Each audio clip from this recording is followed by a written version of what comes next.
আসসালামু আলাইকুম। আশা করি আপনারা সবাই ভালো আছেন। আমি শাহরান, আপনাদের সামনে অনেকদিন আগে আপনাদেরকে একটা মেসেজ দিয়েছিলাম যে এই যে রিসেন্টলি যে ভাইরালটা বের হয়েছে রুবি সুলতানা, এরপরে আমি অনেক প্রশ্ন আপনাদের ভক্তদের কাছ থেকে আমি পেয়েছি। তো এই জন্য এই কেসটা কিছু ডিসকাস করার জন্য, আপনাদের সাথে শেয়ার করার জন্য এবং আপনাদের সাথে আমার যে অনুভূতি ছিল সেদিন সেটা শেয়ার করার জন্য আজকে আমি এই লাইভ স্ট্রিমিংয়ের ডিসিশন নিয়েছি। তো এই লাইভ স্ট্রিমিং শুরু করার আগেই আপনাদের সবাইকে বলে দিব যে প্লিজ আপনারা যারাই এই অনুষ্ঠানটা আজকে এই যেটা দেখছেন, আপনাদের সঙ্গে যদি কোনো বাচ্চারা থাকে, কারণ এই অনুষ্ঠানে আমরা কিছু ছবি আপনাদের দেখানো হবে, যদি বাচ্চারা থাকে প্লিজ তাদেরকে বলবেন যে তারা যেন এখান থেকে তাদেরকে সরিয়ে দিবেন, কারণ বাচ্চাদের জন্য হয়তো বা এই ছবিগুলো অ্যাপ্রোপ্রিয়েট না হতে পারে। তো এই স্ট্রিমটা শুরু করার আগেই আমি আজ 6 সেপ্টেম্বর আমার ভাই জনাব চৌধুরী মোহাম্মদ শাহরিয়ার, যাকে আপনারা সালমান শাহ নামে চিনেন, তার আত্মার মাগফিরাত এবং বাংলাদেশ এফডিসির যত কলাকৌশলী যারা মারা গিয়েছেন, সোহেল রানা, সোহেল চৌধুরী এবং আমাদের সবচেয়ে অনেক ঘনিষ্ঠ একজন মানুষ রাজ্জাক সাহেব, তার আত্মার মাগফিরাত করব এবং যত যারাই মারা গিয়েছেন সবার আত্মার মাগফিরাতের জন্য একটি কোরআন তেলাওয়াত আমরা শুনবো। এরপরে আমাদের এই লাইভ স্ট্রিমিং আমরা শুরু করবো। তো আসুন কোরআন তেলাওয়াত আমরা শুনি, তারপর আমরা আমাদের এই লাইভ স্ট্রিমিংটা শুরু করবো। ধন্যবাদ।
সালমান শাহ ভক্তরা, আপনাদের জন্য আজকে আমি এই লাইভ স্ট্রিমিংয়ের জন্য এসেছি।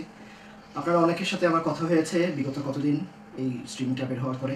এতদিন যাদের সাথে আমাদের কথা হতো না তাদের সাথে আমার কথা হয়েছে এবং সবার ভিতরে আমি একটি জিনিস দেখেছি যে সবাই আসলে জানতে চায় যে ঘটনা আসলে কি ঘটেছিল এবং কোন সময় কিভাবে আপনাদের প্রিয় নায়ক সালমান শাহকে কীভাবে মারা হলো, বা আমরা যখন ঘরে গিয়ে প্রথম দিন আমরা কীভাবে তাকে পেলাম এবং সেদিনের পর থেকে কি কি ঘটনা ঘটেছিল তার বিস্তারিত আমি যতটুকু দেখেছি, আমি যতটুকু জানি ততটুকু আপনাদের সঙ্গে আজকে শেয়ার করব। আমি প্রথমেই শুরু করব 6 সেপ্টেম্বর থেকে। 6 সেপ্টেম্বর আমার এখনও খেয়াল আছে, আমি ঘুমিয়েছিলাম, অ্যাবাউট 11:30 বাজে। আম্মা এসে দরজার মধ্যে নক করে বললো যে তুই তাড়াতাড়ি উঠ। তো আমি উঠলাম, কী হয়েছে? তো বললো যে তোর ভাইয়ার কী জানি হয়ে গেছে, সামির আর ওর মধ্যে মনে খুব একটা ঝগড়া হয়েছে বা কিছু একটা হয়েছে, আমাদেরকে তাড়াতাড়ি যেতে হবে। তো তাড়াহুড়া করেই আব্বা, আমি এবং আম্মা আমরা চলে গেলাম আপনাদের প্রিয় নায়ক সালমান শাহর বাসায়। সেদিন 6 সেপ্টেম্বর আমি এই বাসায় যাওয়ার আগে আপনারা জানেন যে আমার বাবা জনাব কমরুদ্দিন আহমেদ চৌধুরী, তিনি ইমন ভাইয়ের বাসায় গিয়েছিলেন সকাল 10টার দিকে। তো তিনি যখন সকাল 10টার দিকে তার বাসার রিসেপশনে যান, তখন একজন প্রডিউসার এখানে বসা ছিল। তো তার সাথে তিনি প্রথমে কথা বলে তারা দুজন একসাথে, কারণ প্রডিউসার তিনি তার আগেও 10টার আগেই তার সাথে অ্যাপয়েন্টমেন্ট ছিল, ইমন ভাইয়ের সাথে অ্যাপয়েন্টমেন্ট ছিল। তো যে কারণে সে বাসায় গিয়েছেন। তো সে যখন উপরে জানাইছে যে সে আসছে, তাকে উপর থেকে বলা হয়েছিল যে উনি ঘুমাচ্ছেন, ওনার সাথে এখন দেখা করা যাবে না, ওনাকে বলো নিচে বসতে। তো উনি অপেক্ষা করতেছিল। তখন এর মধ্যে আব্বা যখন যায়, তো আব্বা এবং উনি দুজন যখন উপরে যায়, আমরা যতটুকু স্টেটমেন্ট থেকে, সামিরার স্টেটমেন্ট এবং আব্বার স্টেটমেন্ট থেকে আমরা যতটুকু পেয়েছি ততটুকু আপনাদেরকে বলছি। সামিরা এসে দরজাটা খুলে আব্বাকে বলে যে এরকম বসার জন্য লিভিং রুমে। তো ইমন ভাই ঘুমাচ্ছে। তো সামিরাকে আব্বা বললো যে আজকে আমি আসছিলাম ইনকাম ট্যাক্সে কিছু কাগজপত্র সাইন করাবার জন্য, তো আমরা তো চলে যাবো আজকে সিলেট, তো আমার কাজগুলো করে নেওয়াটা খুব দরকার ছিল, তো তুমি কি একটু ওকে ডাকবা? তো যখন সামিরাকে বলা হয়েছে, সামিরা ভিতরে গেছে, গিয়ে ভিতর থেকে এসে বললো আব্বা ও তো উঠতেছে না, তো আপনারা একটু বসেন না এলে। তো তারা চা নাস্তা দেওয়ার ব্যবস্থা করছে আব্বাকে। আব্বারা চাও খায়নি, নাস্তাও খায়নি, কিছু খায়নি।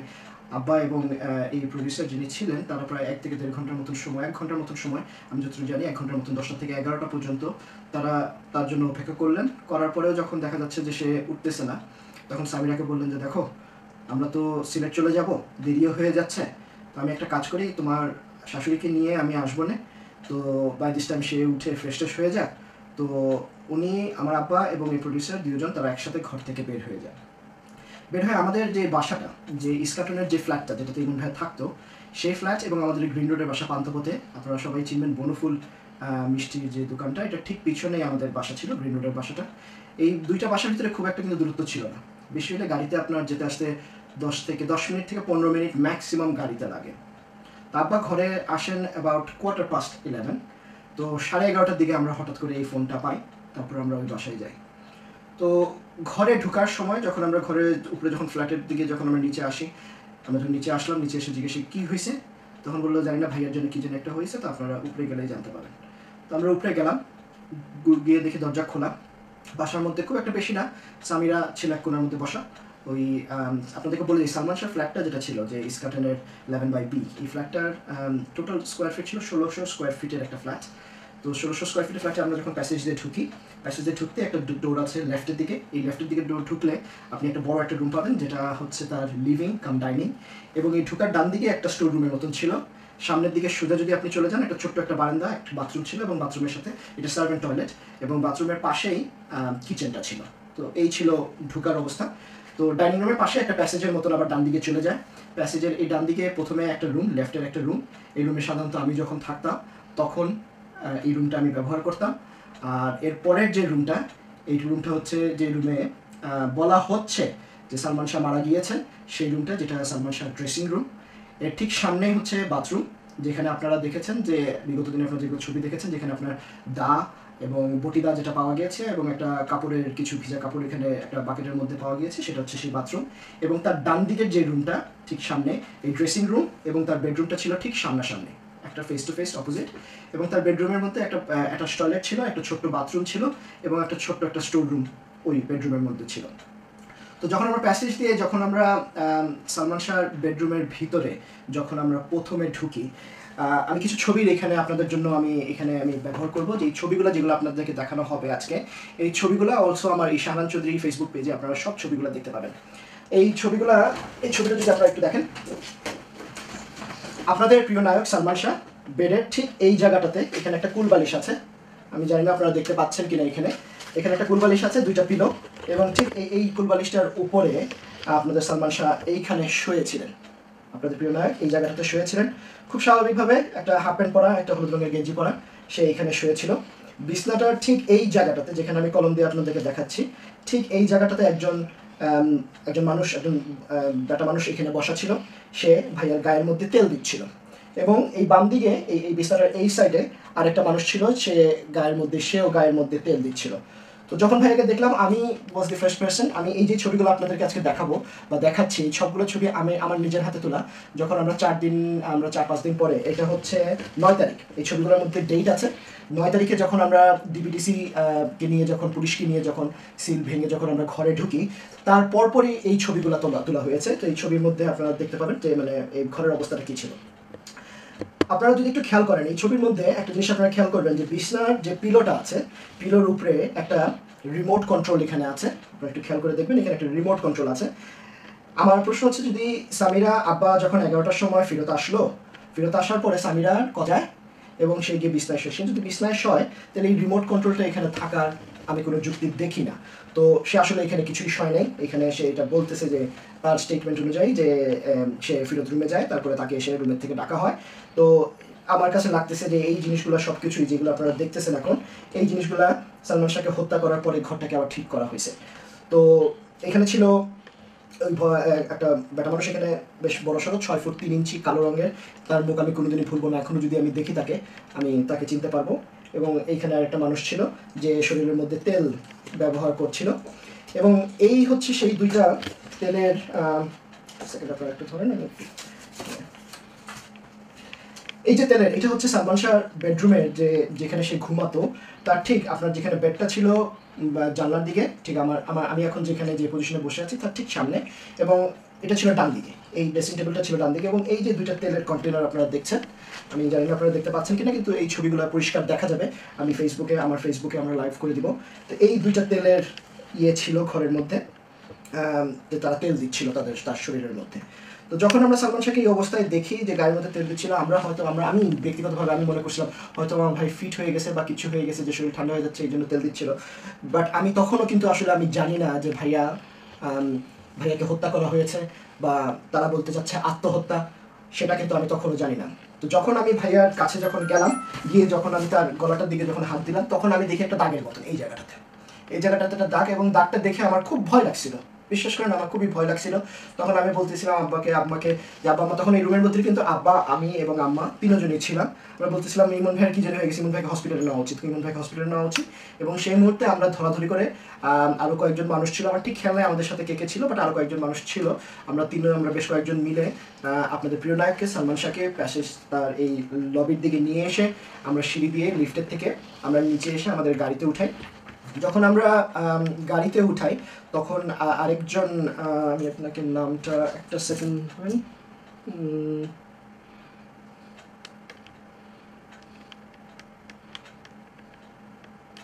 আরেকজন পরিষেবা ডাইরেক্টর সে ছিল, তাকেও আমরা গাড়িতে আমাদের সাথে তুলে নিয়ে আমরা প্রথমে আমরা যাই হলি ফ্যামিলি হসপিটালে।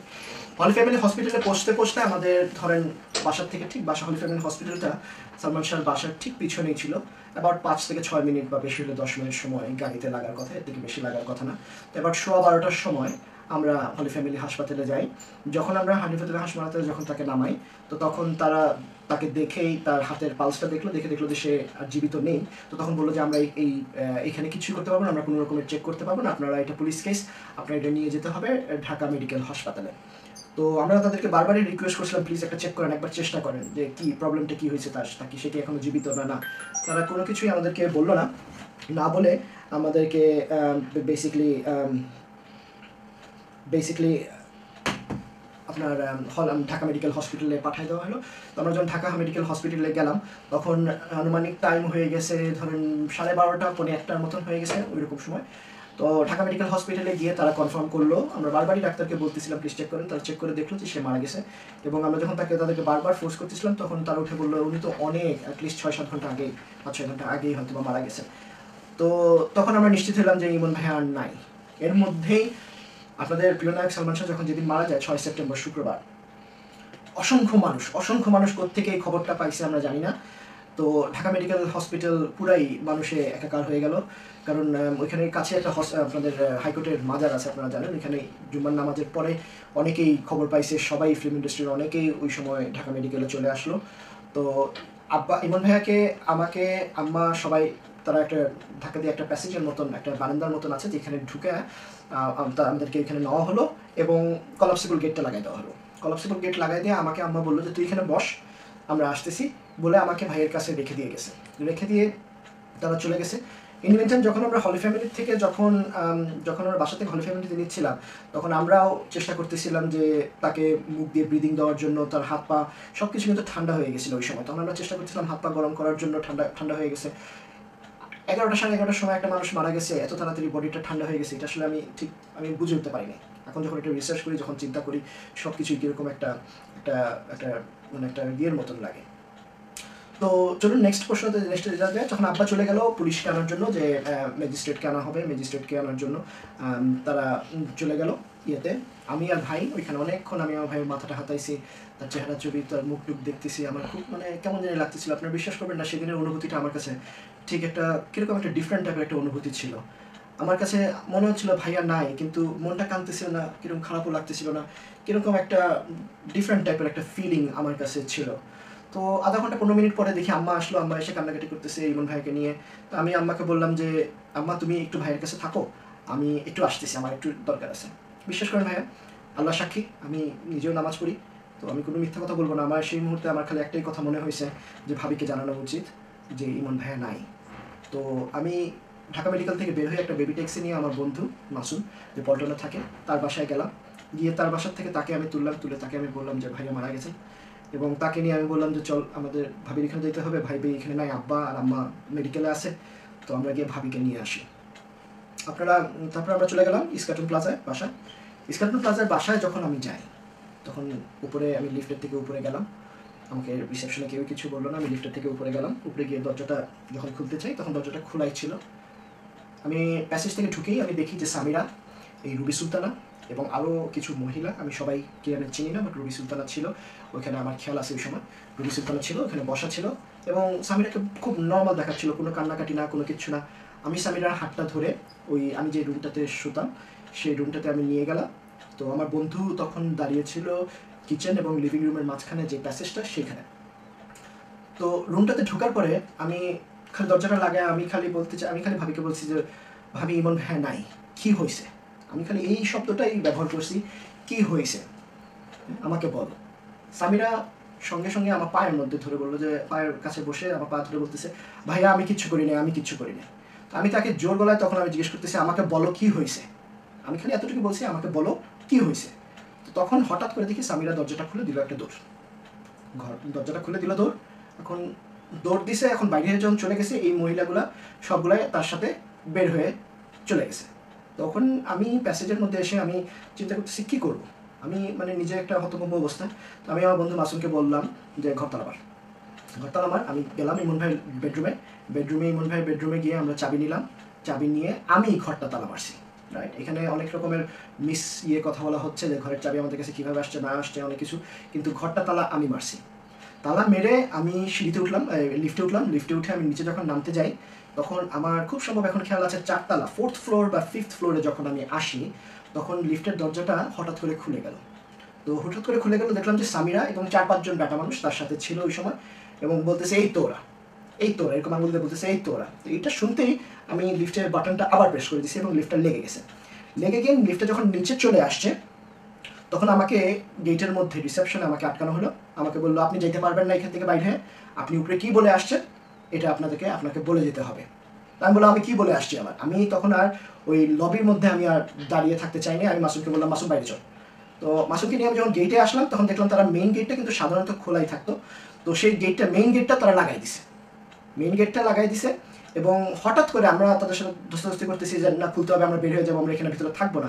কারণ আমার কাছে খুব আনকমফোর্টেবল, একটু সন্দেহজনক লাগতেছে যে আমি আসলাম ভাবিকে একটা খবর দেওয়ার জন্য, তাকে নেওয়ার জন্য, এখানে তো এসে দেখে আমি ফেসে যাচ্ছি। তো হঠাৎ দেখি আমাদের এই বিল্ডিংটাতে একটা ছেলে কাজ করতো, আমার তার ঠিক নামটা খেয়াল নাই। সে হঠাৎ দৌড়ে আসলো নিচের থেকে, বেসমেন্টে যেখানে আমরা গাড়ি পার্ক করতাম সেখান থেকে দৌড়ে এসে বলতেছে কেউ ভাইয়া আটকাবে না, ভাইয়া আপনারা ভাগেন। এই কথাটা যখন সে আমাকে বলছে ভাইয়া ভাগে না, সে দরজাটা আমার গেটটা খুলছে, আমি আমার বন্ধুকে নিয়ে দৌড়ে এখান থেকে বের হয়ে আসছি। ভাইয়া দৌড়ে বের হয়ে যখন আসলাম, এসে বাসার ইস্কাটনের এই ফ্ল্যাটটার সামনে একটা ছোট্ট একটা বেবি ট্যাক্সি স্ট্যান্ডের মতন ছিল। তো আমরা ভাবছিলাম একটা বেবি ট্যাক্সি নিব। যখন বেবি ট্যাক্সির এখানে যখন আমরা গেলাম, গিয়ে দেখি প্রত্যেকটা বেবি ট্যাক্সির মধ্যে দুজন করে মহিলা, এই পার্লারেরই হয়তো বা মহিলারা বসা ছিল। তো আমরা সাথে যারাই আপনারা এই ঢাকায় থাকেন তারা জানবেন যে রাস্তার মাঝখানে একটা ডিভাইডার ছিল, রাস্তার ডিভাইডারটা পার হয়ে আমরা রাস্তার ওই পারে চলে গেলাম। ওখানে যে রিক্সা, কারণ এখানে জুম্মার বার ছিল ওই সময়, তো রাস্তাঘাটে বেশি একটা গাড়ি তখন ছিল না, তখন আমরা ইয়েটা নিয়ে একটা ট্যাক্সি নিয়ে আমরা চলে গেলাম ঢাকা মেডিকেলে। তখন আমার পকেটে চাবি। তো গিয়ে আমি যখন ওই যেখানে আম্মাকে আর ভাইকে রেখে আসছিলাম ঠিক সেই জায়গায় আমি যখন ঢুকলাম, এর ভিতরে আমার ঢুকার অবস্থা, যখন ঢুকতে যাই ঢাকা মেডিকেল অবস্থায়, মানুষ কোত্থেকে যে খবর পাইছে আমি জানি না, মানুষে একাকার। গেটে আমি বললাম যে আমি অমুকের ভাই, আমাকে প্লিজ ঢুকতে দেন। তো তারা আমাকে ঢুকতে দিল ভিতরে যখন ঢুকলাম আম্মাকে দেখি ভিতরে ওই জায়গায় বসে। আম্মা আমাকে খুব বকাবকি করলো যে তুই কই গেলি, তোকে আমি বললাম এখানে তুই 2 মিনিটের কথা বলে তুই গেলি, তুই কই, আমি এখানে একলা। হ্যাঁ, তো বাই দিস টাইম আমি যখন এখানে আসলাম তখন আম্মা আমাকে বকাবকি করে আমাকে বললো তুই এখানে বস, এখান থেকে তুই কোথাও যাবি না, আমি আসতেছি। আমি এখানে পুলিশ এখানে আসে না এখানে, তো পুলিশকে আনার জন্য আম্মা চলে গেল। আমি ইমন ভাইয়ের সাথে বসে আসি এবং এখানে যে জায়গাটাতে আমি বসেছিলাম বাইরে জানলাগুলো সব তারা বন্ধ করে দিয়েছে এবং মানুষরা ওই গ্লাসের ভিতর থেকে ছোট্ট মানে অল্প করে দেখার জন্য সালমান শাহকে যে কী অবস্থা শুরু হলো, যে চারিদিকের দিকে জানলাগুলোর মধ্যে মানুষ দেখার জন্য, তাকে এক ঝলক দেখার জন্য খুব চেষ্টা করতেছে। আর আমি বসে ভাইকে দেখতেছি। এর মধ্যে আমার বন্ধু যে মাসুম আমার সাথে ছিল, সে আমাকে বললো যে আহরার আসছে, আমার একটা বন্ধু যে আহরার আসছে। তো আহরার আমাকে করছে, তো তুই এক কাজ কর, তুই এখানে থাক, আমি আসতেছি, আমি বাকি বন্ধু বান্ধবদেরকে একটু খবর দিই। তো আহরার আসলো ভিতরে। আমি তখন এখানে বসেছিলাম, আবার 15-20 মিনিট গেছে কি মনে হয়। তো আম্মাও নাই, আব্বাও নাই। হঠাৎ করে একটা ছেলে দেখলাম যে মধ্যবয়সী, আবার 25-26 বছর বা 27 বছর বয়স হবে, কালো, হ্যাংলা পাতলা, তার একটু মোচ ছিল, একটু গোফ ছিল তার। তো সে এসে বললো যে আপনার ভাইকে এখন আমরা পোস্টমর্টম করতে নিব। তো তো আমি বললাম পোস্টমর্টম করতে যে আপনারা নেবেন, এখানে কেউ নাই, আমার আব্বাও নাই আম্মাও নাই, তো আপনারা পোস্টমর্টম করতে আপনারা একটু ওয়েট করেন, তারা আসুক তারপরে আপনারা নেবেন। তো সেটা বললো না, আমাদের কনসেন্ট দেওয়া হয়েছে, এখানে পুলিশেরও হয়েছে যে আমাদের এখন পোস্টমর্টম করতে হবে, কারণ বাইরের দিকে মানুষ অনেক বেশি হয়ে যাচ্ছে, এখানে তাকে বেশিক্ষণ আমরা রাখতে পারবো না, তো আমরা এখন পোস্টমর্টম করতে হবে। আসলে এগুলো কিন্তু সব কিছুই ভুয়া, কারণ আমি যতটুকু খবর নিয়ে দেখছি যে একটা ডেড বডি যখনই ঢাকা মেডিকেলে যায়, একটা ঢাকা মেডিকেলে একটা ডেড বডি গেলে সঙ্গে সঙ্গে তারা একটা পোস্টমর্টম করে না। এবং আমি এটা আপনার সাথে একটু পরেই আপনাদেরকে এই বিষয়ে কথা বলবো। যখন তারা নিয়ে গেল তখন আমাদের সামনে দিয়ে আমরা বললাম, তখন আমি তাদেরকে বললাম যে আপনারা পোস্টমর্টম করবেন, ভালো কথা, আমার কোনো আপত্তি নাই, কিন্তু পোস্টমর্টমের সময় আমি ভিতরে প্রেজেন্ট থাকতে চাই, আমি রুমের ভিতরে থাকতে চাই এবং আমি দেখতে চাই আপনারা কী করেন ভাইয়ের সাথে। তো তারা বলতেছে না ভাই, আপনারা পারবেন না আপনি এখানে ভিতরে যেতে, কারণ আমাদের পোস্টমর্টমে আমরা আপনাকে অ্যালাউ করতে পারি না, আপনি এই রুমের ঠিক বাইরে আপনি এই জায়গাটাতে আপনি ওয়েট করতে পারেন। তা আমার আর কিছু করার ছিল না, তারা পোস্টমর্টম করবে, তাদের প্রসিজিওর কি আমার জানা ছিল না। আমি আসলে তখন আমারও বয়স অনেক কম ছিল, যে আমি আসলে বুঝে উঠতে পারতেছিলাম না যে ওই সময় কি করা উচিত বা কি করব বা কিভাবে কি হবে, এরকম সিচুয়েশনে আমরা কখনোই পড়ি নাই। তো আমার জন্য এটা খুব ডিফিকাল্ট একটা টাইম ছিল। তো যখন ভিতরে ভাইয়াকে ঢুকাই নিল, আমার মনের ভিতরে খুব কাঁদতেছিল যে ভাইয়াটাকে কী করতেছে, পোস্টমর্টম করতেছে, পোস্টমর্টমটা আমি জানি যে এটা তারা কাটাছেঁড়া করে। তো আমার মনটা খুব একটা তখন এমনি তো এই ঘটনাটা পরে তো আমার ভালো ছিল না, আমি খুব অশান্তিতে ছিলাম। এর মধ্যে অল্প কিছুক্ষণ মধ্যে ওই যে ছেলেটা আমার ভাইয়ের বডিটাকে নিয়ে গেল ভিতরে, বিশেষ করে ভাই একটা কলম আপনাদের কাছে মিথ্যা কথা বলবো না, সে বাইরে আসলো, এরকম একটা সাদা কাগজ ছিল তার, ঠিক এরকম একটা সাদা কাগজ, আমাকে এসে বললো যে আপনি কি ওনার ভাই? তো আমি বললাম হ্যাঁ আমি ওনার ভাই। তো আমাকে বললো যে আপনি এখানে একটা আপনার নামটা বাংলায় আপনি লেখেন। তো আমি তাকে বললাম আমি তো বাংলায় লিখতে পারি না। তো বললো আপনি বাংলায় লিখতে পারেন না? বললো যে হ্যাঁ আমি তো বাংলায় লিখতে পারি না। তো আমাকে বললো ঠিক আছে আপনি ইংলিশেই লেখেন। আমি ইংলিশে আমার নামটা লিখলাম। আপনাদেরকে একটা জিনিস দেখেন যে এই যে পুলিশের যে সুরতহাল যে রিপোর্টটা আপনাকে দেখানো হচ্ছে এখানে, এই যে পুলিশের যে সুরতহালের যে স্টেটমেন্টটা, এটা আমি সামিরার ফেসবুক পেজ থেকে আমি এটা পেয়েছি। আপনারা আমার ফেসবুক পেজও পাবেন এবং সামিরার ফেসবুক পেজে যদি যান, সালমান শাহ দি রিয়েল স্টোরি নাকি নামে একটা সে ফেসবুক বানিয়েছে, তো সেই ফেসবুক পেজে আপনারা এটা পাবেন। এখানে আপনারা যদি ভালো করে দেখেন, আমার নামটা লেখা আছে চৌধুরী মোহাম্মদ শাহরান। এটা কিন্তু কোনো স্বাক্ষর না ভাইয়া, এটা কোনো স্বাক্ষর ছিল না। এই পেজটা সম্পূর্ণ পেজটা সাদা কালো ছিল, একদম সাদা ছিল, কোনো লেখা ছিল না। আমাকে এখানে নামটা লিখতে বলা হলো, আমি নাম লিখলাম, তারপর আমার বাবার নাম জিজ্ঞেস করলো, আমি বাবার নাম দিলাম এবং আমার ঘরের অ্যাড্রেস চাইলো। আমার ঘরের অ্যাড্রেসটা আমি এই কোণাটাতে, এই জায়গাটাতে আমি এটাকে দিয়েছি। তারপর আমার বন্ধু আহরারকে বলা হলো যে তার নামটা লেখার জন্য, তো সে তার নামটা বাংলায় এখানে লিখছে। আমার বিশ্বাস যে এটাও হয়তো বা আহরারের স্বাক্ষর না, কিন্তু আমাদেরকে কিন্তু স্বাক্ষরের কথা কিন্তু কখনো বলা হয়নি। তো আমরা নামটা লিখলাম, তার ডিটেল লিখলো। এবং 3 নম্বরে আপনি দেখবেন যে কমরুদ্দিন আহমেদ চৌধুরী আমার বাবার নাম এবং তার ডেজিগনেশন ছিল।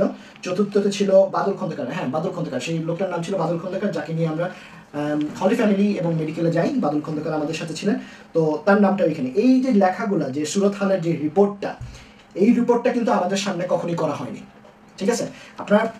আপনাদের প্রুফের জন্য এই যে নামটা লেখা, আমি আমার বাংলাদেশি পাসপোর্টটা নিয়ে আসছি আপনাদের দেখাবার জন্য, যে আমার নামের কিন্তু সিগনেচারটা কিন্তু এরকম, আমি কিন্তু কোনো স্বাক্ষর দিইনি। এবং আপনারা যদি আমার ডেট অফ বার্থটা যদি দেখেন, যে মুহূর্তে এই স্বাক্ষরটা আমার কাছ থেকে যখন নেওয়া হয়, তখন আমার বয়স ছিল, আমার জন্ম হচ্ছে 27 ডিসেম্বর 1979, তো তখন আমার বয়স ছিল 16 বছর। আমার বন্ধু যে আহরার, যার এই স্বাক্ষর এই যে 2 নম্বরে নেওয়া হয়েছে, আহরারের বয়স হচ্ছে 1981-এ আহরারের জন্ম, তো আহরারের বয়স ছিল 14 বছর। তো তারা সব কিছুর মধ্যে একটা তাড়াহুড়া। সালমান শাহ হত্যার এই কেসটার মধ্যে আপনাদেরকে আমি দেখাবো আজকে যে আমার যে ব্যক্তিগত যে এক্সপিরিয়েন্স থেকে, যে প্রত্যেকটা জিনিসের মধ্যে একটা অবহেলা, একটা কীরকম যেন একটা তাদের তাড়াহুড়ার মধ্যে যেমন মানুষ একটা কিছু করলে যেমন যেরকম হয়, ঠিক সেরকমভাবে নিয়মত এই জিনিসটা, এই যে সুরতহাল, আমি স্পেশালিস্টের সাথে কথা বলেছি আপনাদেরকে আজকে এই শোটা করার আগেই। আমি একজন বাংলাদেশের একজন ক্রিমিনাল লয়ারের সাথে আমি প্রায় অ্যাবাউট 1.5 থেকে 2 ঘন্টা ইন ইউকে, আমি লন্ডনে এখন বসবাস করছি। এই লন্ডনে আমাদের একজন বাংলাদেশি সলিসিটার, যে ক্রিমিনাল লয়ের স্পেশালিস্ট, এবং বাংলাদেশে অনেক বছর ধরে তিনি এইরকম জিনিস নিয়ে তিনি ডিল করছিলেন। তো তার সাথে আমি যখন কথা বললাম এই ব্যাপার নিয়ে, তিনি আমাকে বললেন যে না, নিয়মিত আপনাদের সামনে, কারণ এই স্টেটমেন্টটা যদি আপনারা পড়েন, তারা বলতে চাচ্ছে যে যারা যেই আলামতগুলো তার বডির মধ্যে, যেমন এখানে লেখা আছে যে সালমান শাহর প্রস্রাব পায়খানা হয়ে গিয়েছিল, তার কাপড় ময়লা ছিল। বিশ্বাস করেন ভাইয়া, যতক্ষণ আমাদের সাথে ছিল ভাইয়া, আমরা তার কোনো কাপড়ের মধ্যে কোনো গন্ধ বা পেশাব পায়খানার কোনো ছিটাফোটাও আমরা পাইনি, কখনোই পাই নাই। কারণ যখন আমি ওই রুমের মধ্যে ছিলাম, তখন আমরা শরীরের সব জায়গা আমরা হাতায় হাতায় দেখছি, এমন কোনো ব্যক্তিগত জায়গাও নাই যেটা আমরা ছাড়ি নাই রে ভাই, সব জায়গায় আমরা হাতায় হাতায় দেখছি। সালমান শাহ কোনো পেশাব বা পায়খানা ছিল না। ইভেন যে আন্ডারওয়্যারটা যেটা পরা ছিল, আন্ডারওয়্যারের মধ্যে তার নতুন একটা স্টিকার পর্যন্ত লাগানো ছিল, যে এই আন্ডারওয়্যারটা তাকে হয়তো নতুন করে পরানো হয়েছে, এমনই আমার কাছে লাগছে, ঠিক আছে? সুরতহালের রিপোর্টটা আমি এখনই কথা বলে ফেলি, তাহলে আপনাদের জন্য সুবিধা হবে যদি বুঝতে হয়। এই গেল আপনার পোস্টমর্টমের পুলিশের প্রথম যে পুলিশ পোস্টমর্টম করার আগে পুলিশ যে ইয়েটা করছে, যে এসআইয়ের নাম লেখা হয়েছে বা এখানে বলা হচ্ছে যে 4 জনের সামনে 4 জনের উপস্থিতিতে তারা এই চেকটা করছে। চেকটা করার পরে আমাদের অনুমতি এবং আমাদের সামনে দিয়ে তারা পোস্টমর্টম মর্গের রুমে নিয়ে গেছে। এই জিনিসটা সম্পূর্ণ ভুল, এটা ঘটেইনি। তখন যখন পোস্টমর্টম রুমের মর্গের ভিতরে নিয়ে যায় তখন আমি এবং আমার বন্ধু আহার ছাড়া আর কেউই এখানে ছিল না। কোনো পুলিশ অফিসার এসে আমাদের সাথে কোনো কথাও বলে নাই, কোনো কিছু করে নাই। আমি পরে জানতে পাই যখন আমি ওই সামিরাকে আনতে যাই তখন আব্বার সঙ্গে পুলিশ এবং ম্যাজিস্ট্রেট এসে আমার ভাইয়ের গলার থেকে যে চেইন ছিল, হাতার যে বালি ছিল বা যাতে তার যে রোলেক্স ঘড়ি ছিল হাতের মধ্যে, সেইগুলো জিনিস তারা খুলে নিছে, নিয়ে একটা কাপড়ের মধ্যে ইয়ে করছে। বাট এছাড়া আমি যখন ছিলাম, যখন তারা পুলিশ যখন যেই পুলিশ না যেই মানুষটা যে পোস্টমর্টমের রুমের যে মানুষ যে এসে ভাইকে নিয়ে গেছিল, সেখানে কোনো পুলিশ আমাদের সামনে এই জিনিসটা করেনি। তো এটার প্রুফটা এখানে আপনারা দেখতে পাচ্ছেন এবং আপনাদেরকে ক্লিয়ারলি আপনাদেরকে আমি এই জিনিসটা বলতেছি যে এই পেজটা, এই যে কাগজটার মধ্যে যে লেখাগুলা, এই লেখাগুলা ছিল না। এই কাগজটা শুধুমাত্র এরকম সাদা একটা পিস অফ পেপার ছিল, যেখানে আমি আমার নাম, তাদের কথা মতন যে তারা আমার নাম এবং আমার বাবার নাম এবং ঠিকানা চাইছে, আমি সেটাই দিয়েছিলাম। এখন পুলিশের সুরতহাল রিপোর্ট তা তো গেল। তারপরে পোস্টমর্টমের রিপোর্ট আমি একটু পরে আসবো, যখন পোস্টমর্টমের রিপোর্টের টাইম একটু আসবে তখন আমি আসবো। তো তারা পোস্টমর্টম করে তারা বডিটা আমাদেরকে আবার ফেরত দিয়ে দিল। তাড়াহুড়োর মধ্যে আপনার এইখানে পোস্টমর্টমের এই যে পোস্টমর্টমের রিপোর্টের যে টাইমটা আপনারা যদি এখানে দেখেন, এইখানে বলা হচ্ছে যে 3টা 20 মিনিটে সালমান শাহকে, এই যে পোস্টমর্টমের যে রিপোর্টটা আপনারা দেখতে পাচ্ছেন, এই পোস্টমর্টমের 2টা পেজ, এই 2টা পেজই আপনারা সালমান শাহ শাহান চৌধুরীর ফেসবুক পেজে পাবেন এবং আপনাদের সবার জন্য আমি এটাকে একটা কপি করে আমি এটাকে আপনাদেরকে পাঠিয়ে দিব। এই হচ্ছে প্রথম পেজটা এবং এই হচ্ছে দ্বিতীয় পেজ, এটা আপনারা পড়তে পারবেন এবং আপনাদের জন্য আমি এই জিনিসটা ইয়ে করে রাখবো যে আপনারা সম্পূর্ণভাবে এটা যদি আপনারা দেখতে পারেন বা এটা যদি পড়তে পারেন আমার ফেসবুক পেজ থেকে, সেই ব্যবস্থা আমি এটাই পুরো একটা কপি করে আপনাদের জন্য আপনাদের এখানে রাখবো। এখানে যদি আপনারা দেখেন, এখানে বলা হচ্ছে পেজে যে চৌধুরী মোহাম্মদ শাহরিয়ার সালমান শাহ নামে যার পরিচিত, তার সম্পূর্ণ ডিটেল, এটা তারিখ, এবং এখানে লেখা আছে 15টা 20 মিনিটে তারা মর্গে তাকে ঢুকানো হয়। 15টা 30 মিনিটে তারা এই পোস্টমর্টম শুরু করে 10 মিনিট পরে, এবং 15টা 40 মিনিটের মধ্যে পোস্টমর্টম হয়ে গেছে, ফিনিশ। 10 মিনিটের মধ্যে পোস্টমর্টমও ডান, ঠিক আছে।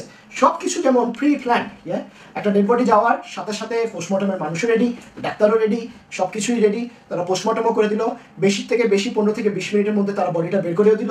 তখন আমি নিজে একটু অবাক হলাম যে পোস্টমর্টম তাড়াতাড়ি হয়, তো আমি মানে নিজেই অবাক। পোস্টমর্টম করে বের করে দেওয়ার পরে যখন তারা ভিতরে নিয়ে গেছে, এর মধ্যে আমার আম্মা ওই জায়গায় আসে। আম্মা আসার পরে আম্মা বলতেছে, আমি আম্মাকে বললাম যে আম্মা, ওরা আমার কাছ থেকে আমার নাম ঠিকানা নিছে আর আহারের নাম ঠিকানা নিছে। তো আম্মা বলতেছে, তুই নাম ঠিকানা কেন দিলি?